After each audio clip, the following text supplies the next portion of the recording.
Hello बच्चों, कैसे हैं आप। आज मैं आपको बंदर की कहानी सुनाने जा रही हूँ। चालाक बंदर। किसी नदी के किनारे एक बहुत बड़ा पेड़ था। उस पर एक बंदर रहता था। उस पेड़ पर बड़े मीठे फल लगते थे। बंदर उन्हें भरपेट खाता और मौज उड़ाता। वह अकेले ही मज़े में दिन गुजार रहा था। एक दिन एक मगर उस नदी में से पेड़ के नीचे आया। बंदर के पूछने पर मगर ने बताया कि वह वहाँ खाने की तलाश में आया है। इस पर बंदर ने पेड़ से तोड़कर बहुत से मीठे फल मगर को खाने के लिए दिए। इस तरह बंदर और मगर की दोस्ती हो गई। अब मगर हर रोज़ वहाँ आता और दोनों मिलकर खूब फल खाते। बंदर भी एक दोस्त पाकर बहुत खुश था।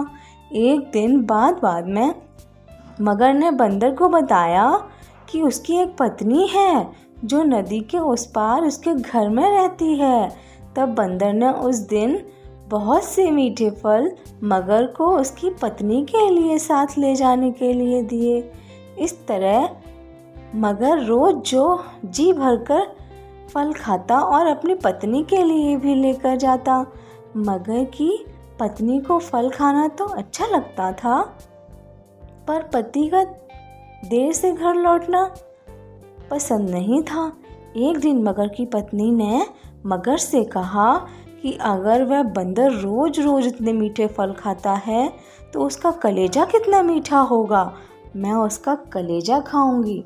मगर ने उसे बहुत समझाया पर वो नहीं मानी। मगरमच्छ दावत के बहाने बंदर को अपनी पीठ पर बैठाकर अपने घर ले जाने लगा। नदी बीच में उसने बंदर को अपनी पत्नी की कलेजे वाली बात बता दी। इस पर बंदर ने कहा कि वो तो अपना कलेजा पेड़ पर ही छोड़कर आया है। वह उसे हिफाजत से पेड़ पर रखता है, इसीलिए उसे वापस जाकर कलेजा लाना पड़ेगा। मगर बंदर को वापस पेड़ के पास ले गया। बंदर छलांग मारकर पेड़ पर चढ़ गया। उसने हंसकर कहा कि जाओ मूर्ख राजा, घर जाओ और अपनी पत्नी से कहना कि दुनिया के सबसे बड़े मूर्ख हो। भला कोई भी अपना कलेजा निकालकर अलग रख सकता है। बंदर की इस समझदारी से हमें पता चलता है कि मुसीबत के वक्त हमें कभी धैर्य नहीं खोना चाहिए। आपको कहानी कैसी लगी? अच्छी लगी है तो वीडियो को लाइक कर देना और सब्सक्राइब कर देना।